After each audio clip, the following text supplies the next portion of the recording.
batiin si Atty. Benitez bilang bagong presidente ng Zaragoza Finance and Investment Corporation na dating pag-aari ni Don Dionisio Zaragoza. Sandali lang! Sandali lang! Napakalaking kalokohan niyang sinasabi niyo!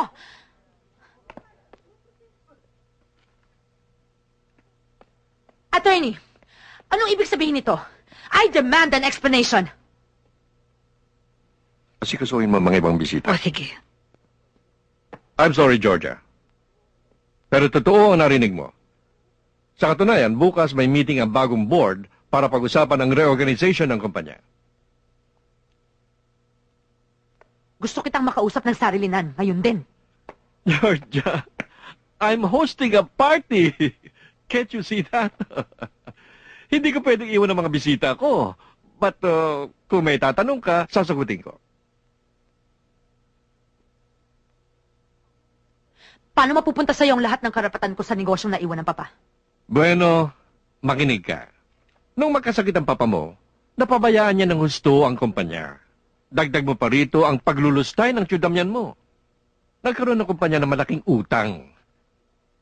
Ngayon, para maiahon ang kumpanya, binili ko ang shares of stock ng papa mo.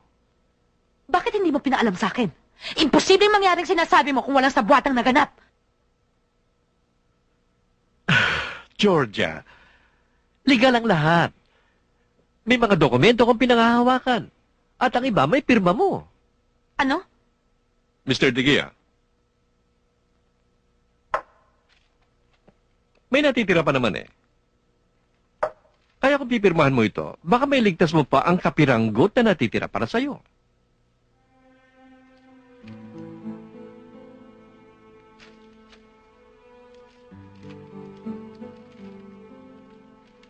Paano mo nagawa sa akin to? Sa kabila ng ilang taong pagtitiwala ng papa ko sa'yo at ako, tinuring kitang pangalawang magulang ko.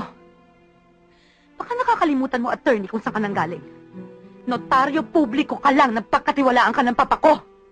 Pinayaman ka at narito ko ngayon sa kinalalagyan mo ng dahil sa kanya. Wala kang utang na loob. Kung nabubuhay lang ang papa ko, Patay na siya. Lumabas din ang tunay na kulay mo. Georgia, ang tao tulad ng panahon ay nagbabago. Ganyan ako. Dapat alam mo yan. Ngayon, kung meron ka nito, pipirmahan mo ang mga papeles na ito.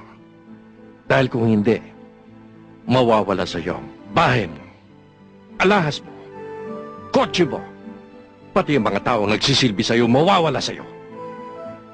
Akala mo pipirmahan ko ito? Pinlano mo ito? Pinlano mo para mapahiya ako sa harap ng maraming tao? Pwes, tandaan mo ito, attorney. Hindi pa itong huling paghaharap natin. Baka nakakalimutan mo. Isa akong Zaragoza. Lalabanan kita. Magkikita pa tayo. Lalabanan kita. Walang utang na loob!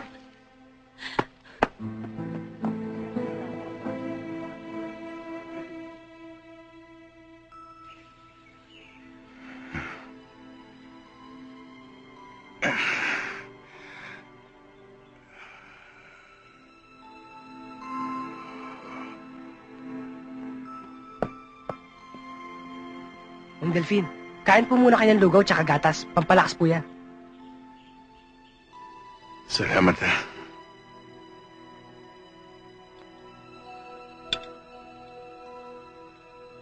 Miss Zaragoza, may iniwan bang last will and testament ang iyong papa?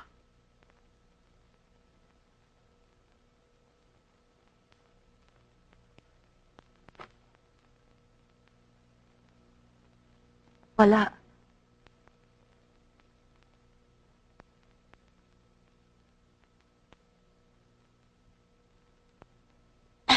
I mean, bilang nag-iisang anak, I presumed ako ang tanging tagapagmana ng lahat ng iniwan niya. Di ba dapat ganun yun? Miss Zaragoza, being the administrator and the attorney in fact of your father's estate, Attorney Benitez can put to rest all the legal affairs of the company. Dahil dito'y nagawa niyang i-cancel out ang mga stock certificates ng iyong papa at ilipat ito sa pangalan niya. At pinadali ng pagiging corporate secretary niya. Ang ibig sabihin, The stock certificates were transferred to him through delivery and endorsement of the corporate secretary na siya rin mismo. In the meantime, we'll study all the records. We'll see kung anong magagawa natin. Pinauunawa ko lang sa iyo, Miss Zaragoza, na baka magtagal ang kasong ito sa korte. Or even face the possibility na hindi mo na mababawi ang iyong kayamanan.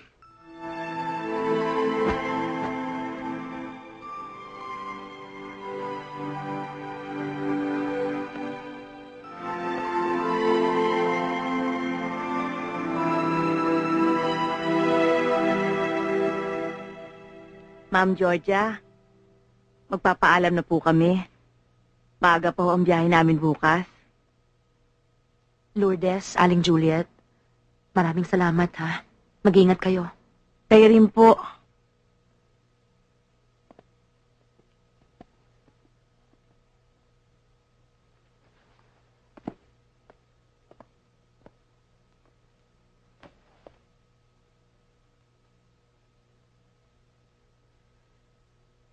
Talagang walang katiyakan ang buhay, ano? Alam mo, kahit minsan, hindi ko iniisip na mangyayari sa akin ito.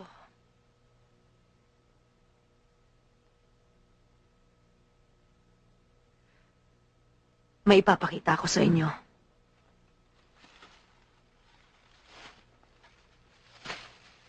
Alam niyo ba kung ano ito?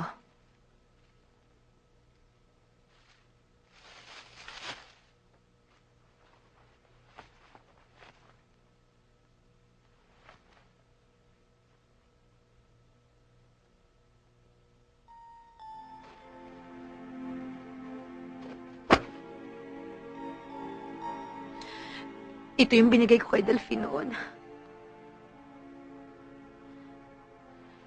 Tatandaan mo, sinuot niya to.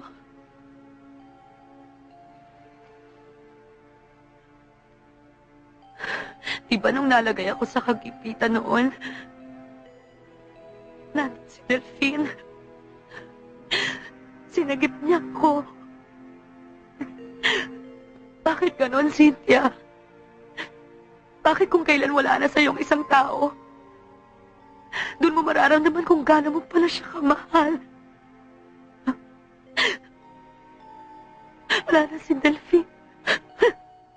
Wala na siya. Ngayon lahat ng natitirang ito mawawala na rin. Huwag mong sasabihin yan, Georgia. Kami ni Yaya Rosing nandito. Hindi ka namin pababayaan. Georgia, halos ako nang nagpalaki sa iyo. Napamahal ka na sa akin. Ngayon pa ba kita iiwan? Hindi ko alam kung anong gagawin ko. Hindi ko alam kung paano mabubuhay na... Wala na ako. Wala na ako. Mahirap lang ako, Georgia. Alam ko kung papaano. Kaya, magtulungan tayo. Kami rin ni Benny. Kahit na anong oras, karamay mo. Pero alam ko, kaya mong labanan ng kahit na anong problemang darating sa buhay mo. Alam ko yun, Georgia. Kailangan kayanin ko, Cynthia. Kailangan kayanin ko.